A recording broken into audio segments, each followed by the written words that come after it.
In this bucolic setting, there's a disturbing fight over food. Here they went into a farmer's freezer and took his own food from his own family that he himself had made.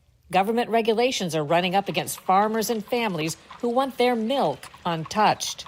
Is that what raw means? That's what raw means. This week, the food fight over raw milk. In Kentucky, coal is making something of a comeback. A lot of people think that we're misguided and we believe all in the coal. What we are attached to is the reliability that it supplies right now. With energy demand soaring and green energy projects sagging, we take a look at the new and necessary economics of fossil fuel. Gender questions and gender politics have become a flashpoint around the world. Can you tell us what's going on with the puberty blocker debate?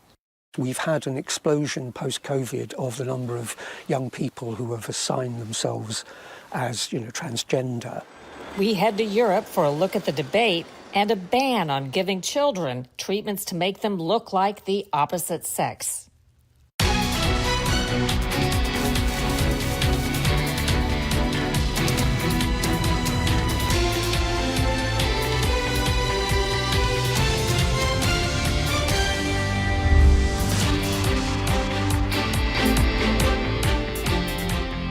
Welcome to Full Measure. I'm Sharyl Attkisson.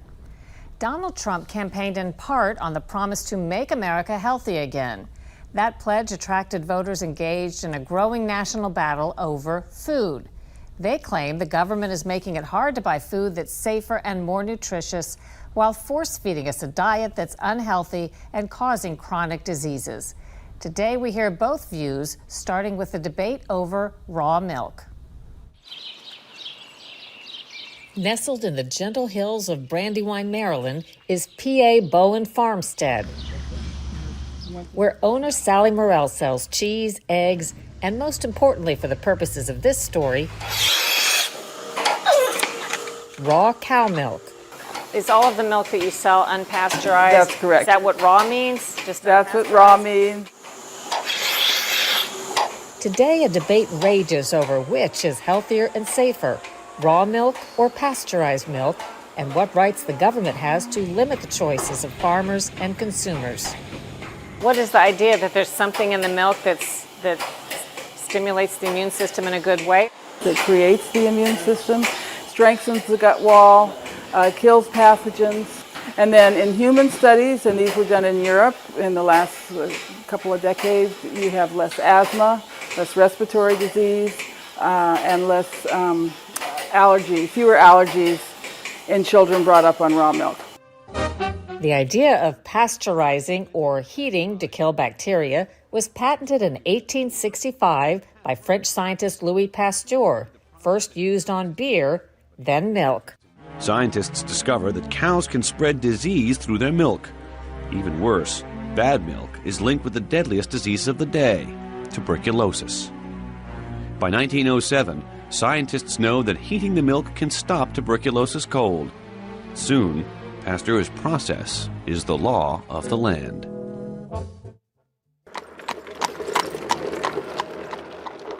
A flashpoint in the debate can be found in the heart of Pennsylvania dairy country, where a fifth-generation Amish farmer has drawn repeat visits from the food police.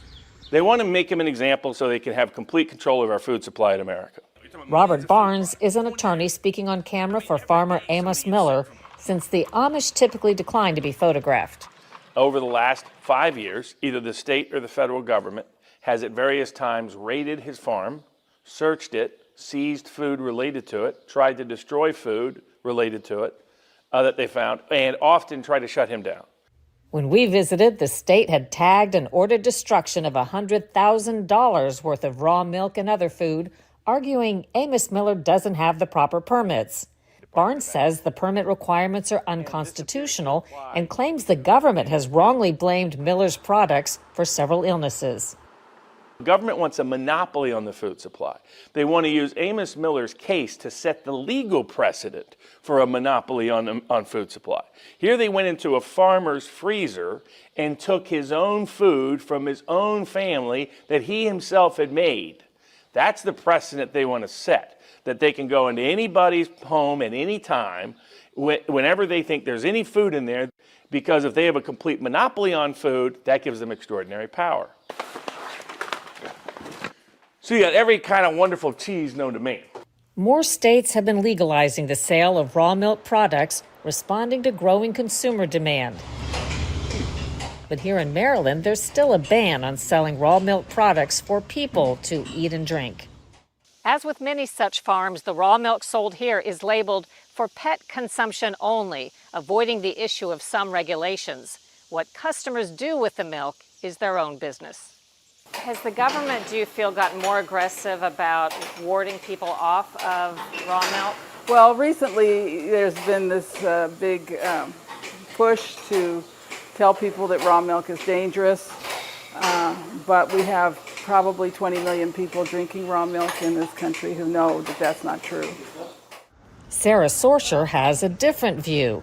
She's with the Center for Science and the Public Interest, a food watchdog group.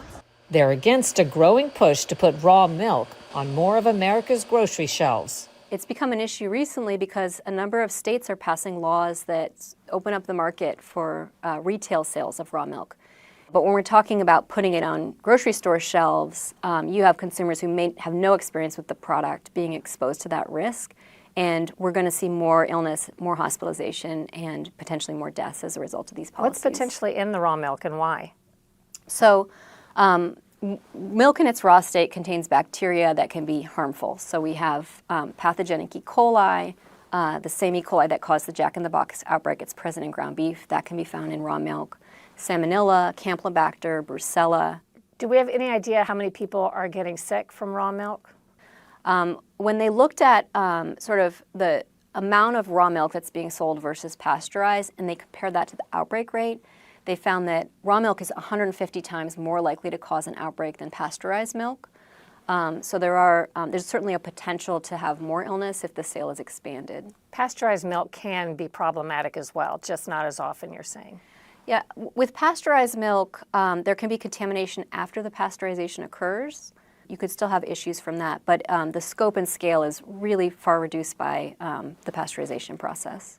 Are there risks? Well, we believe that pasteurized milk is more risky. Murrow points to the largest milk-related outbreak in American history. It was in 1985 and caused by salmonella in pasteurized milk. A single Illinois processing plant sickened nearly 200,000 people and killed 48. After a widespread outbreak from pasteurized milk cheese in Canada in 2008, a study noted that Europe found bacteria-contaminated cheese was more often linked to pasteurized milk than raw milk. And there are growing fault lines over other food produced on small farms. This Missouri farmer says someone on Facebook reported him to state authorities for selling pickles and beans. We're getting ready to go into the 4th of July to celebrate our independence and our freedom. 2 days before that, I get a call from the health department that says, no, you can't sell the products you make on your own farm. That's the whole America dream. We buy our own land, we produce our own food, and we can sell our own food. That's what America was built upon. And whoever reported it, you. Buy your canned green beans and your canned pickles. All that had herbicides and pesticides on it. We offer a different solution that doesn't have all those chemicals, doesn't have preservatives. It's all actually organic. Small food producers ask why the government isn't giving the raw milk treatment to pasteurized milk or other FDA-approved foods after they make people sick. The deadliest known U.S. food outbreak in the past 3.5 decades was in 2011, caused by bacteria in cantaloupes. It killed 33.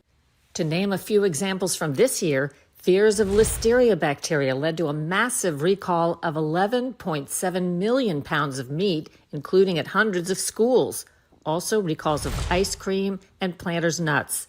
Listeria in sliced deli meat killed at least 10 people and sent 59 to the hospital. E. coli in walnuts sent 7 to the hospital, and salmonella in cucumbers sickened 449 people. 125 were hospitalized. These are just boxes and boxes. I mean, again, it's his whole supply. They're trying to bankrupt him.